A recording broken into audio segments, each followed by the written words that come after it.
जय गिरनारी, हर हर महादेव। नमस्ते, मैं दीपिका पाटिल महाराष्ट्र के कोल्हापुर शहर से हूँ और पिछले 10 वर्षों से गिरनारी की कृपा से गिरनार की यात्रा कर रही हूँ। और इसी अद्भुत गिरनार से संबंधित एक सरप्राइज मैं जल्द ही आप सभी के लिए लेकर आने वाली हूँ। काफी समय से अनेक शुभचिंतक मुझे गिरनार से संबंधित YouTube चैनल शुरू करने के लिए प्रोत्साहित कर रहे थे, परंतु किसी कारणवश मैं इसे शुरू नहीं कर रही थी। लेकिन मेरा हमेशा से मानना है कि जो होता है हमारे अच्छे के लिए होता है। आज जहाँ संपूर्ण सृष्टि के अनादि और अनंत स्वरूप शिव जी को माना जाता है, उन्हीं भोलेनाथ के सबसे बड़े पावन पर्व महाशिवरात्रि के विषय से गिरनारी सोल इस YouTube चैनल की शुरुआत करना मेरे लिए सौभाग्य की बात है। तो चलिए सबसे पहले इस दिव्य पर्व के महत्व को समझते हैं। महाशिवरात्रि केवल पूजा पाठ का दिन नहीं है, बल्कि इसमें गहराई से छिपे है अनंत रहस्य और आध्यात्मिक ऊर्जा। एक, शिव पार्वती विवाह। यही वो पावन दिन है जब महादेव और माता पार्वती विवाह बंधन में बंधे। इस दिन शिव और शक्ति का मिलन हुआ, इसलिए भक्त उपवास और जागरण करते हैं ताकि वो इस दिव्य ऊर्जा से जुड़ सके। 2, शिव का तांडव नृत्य। यही वह रात्रि थी जब भगवान शिव ने तांडव किया, जो सृष्टि, पालन और संहार का प्रतीक है। यह केवल नृत्य नहीं, बल्कि ब्रह्मांड की ऊर्जा का संतुलन था।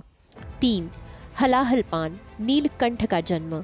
समुद्र मंथन से निकले विष को जब कोई संभाल नहीं पाया, तब भगवान शिव ने उसे अपने कंठ में धारण कर लिया और नीलकंठ कहलाए। इस घटना की स्मृति में भक्त पूरी रात जागरण और शिव की आराधना करते हैं। 4, शिवलिंग के रूप में प्रकट होना।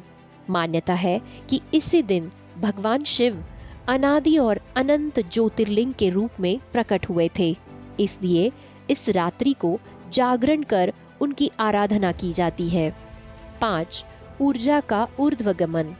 महाशिवरात्रि की रात पृथ्वी का उत्तरी गोलार्ध ऐसी स्थिति में होता है कि चंद्रमा धरती के सबसे करीब होता है, जिससे हमारी ऊर्जा ऊपर की ओर प्रवाहित होती है।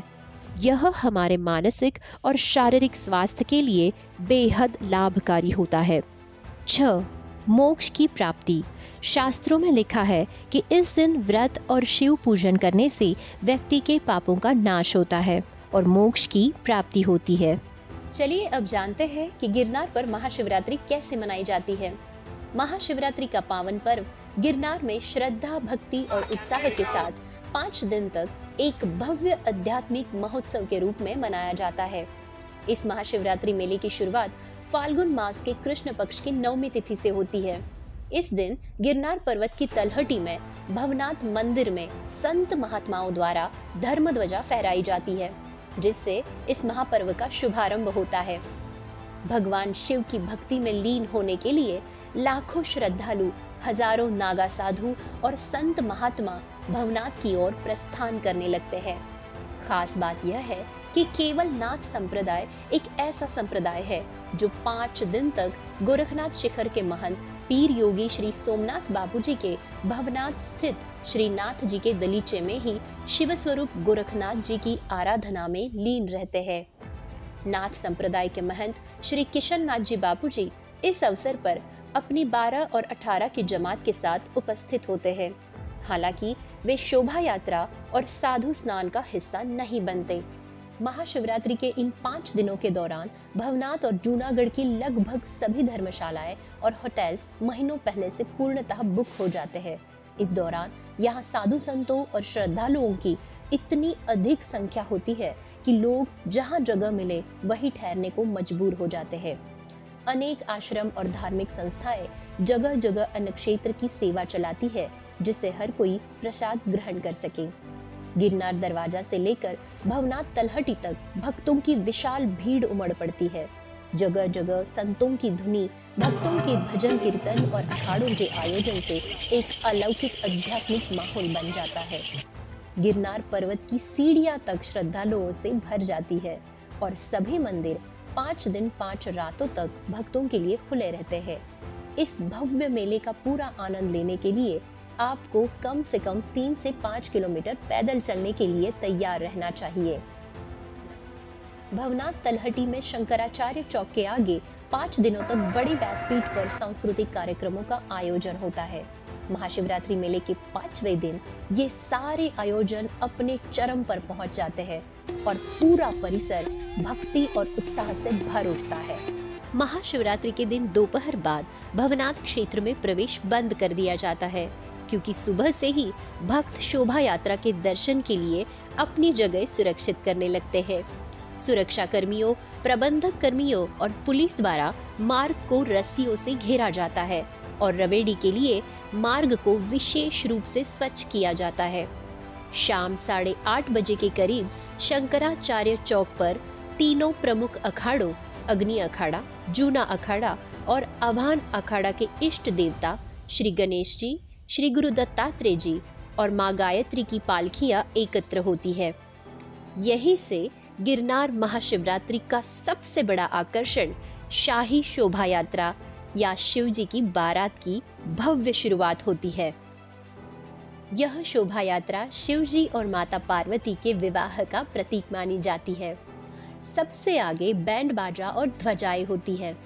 उसके पीछे तीनों अखाड़ों के इष्ट देवताओं की पालकियां एक साथ चलती है। फिर हजारों नागा साधु जो हठ योग और विभिन्न शक्ति प्रदर्शन से शिव जी के तांडव नृत्य की ऊर्जात्मक छवि प्रस्तुत करते हैं। इसके बाद अखाड़ों के महामंडलेश्वर, मंडलेश्वर और महंतों के रथ चलते हैं। नागा साधु इस रवेड़ी का मुख्य आकर्षण होते हैं। इनकी संख्या हजारों में होती है और ये अद्भुत शारीरिक क्षमताओं और साधना का प्रदर्शन करते हैं। ये नजारा ऐसा लगता है मानो स्वयं भगवान शिव की दिव्य ऊर्जा इस यात्रा का हिस्सा बन गई हो। ये शोभा यात्रा शंकराचार्य चौक से होते हुए दत्त चौक, इंद्रेश्वर भगीर भारती गेट और भारती आश्रम से गुजरकर रात 12 बजे के पहले भवनाथ महादेव मंदिर के द्वार पर पहुंच जाती है।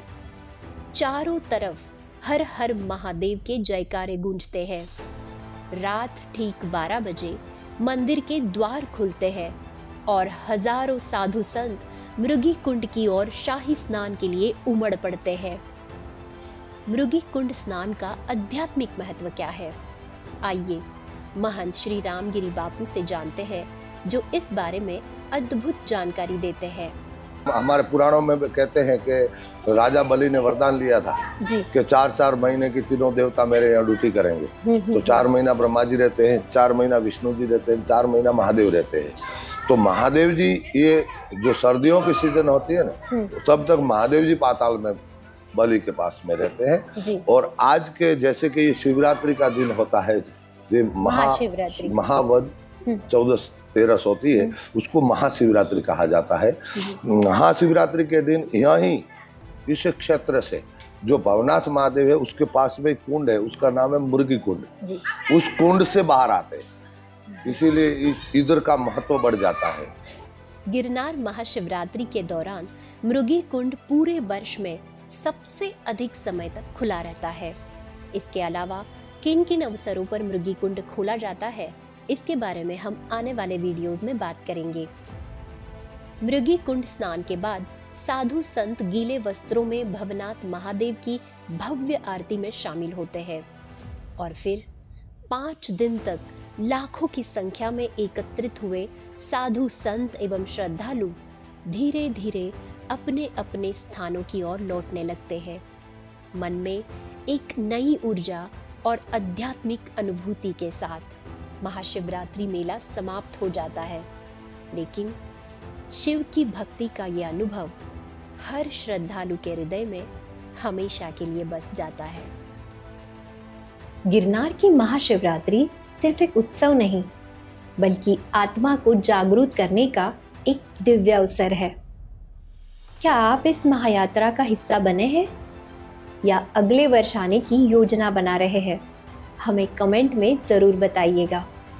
अगर आपको यह वीडियो पसंद आया हो तो कृपया करके लाइक करें, अपने दोस्तों के साथ शेयर करें और इस चैनल को सब्सक्राइब करें। जल्द ही मैं गिरनार क्षेत्र और ऐसे ही अद्भुत विषयों से जुड़े हुए रोचक वीडियोस और अनुभव आपके लिए लेकर आ रही हूँ। तो इस गिरनारी सोल के साथ ज़रूर बने रहिएगा। गिरनारी भगवान दत्तात्रेय आप सभी को आत्मसुख, मनस शांति और समृद्धि प्रदान करे। जय गिरनारी। शिव का हूँ शिव मेरे।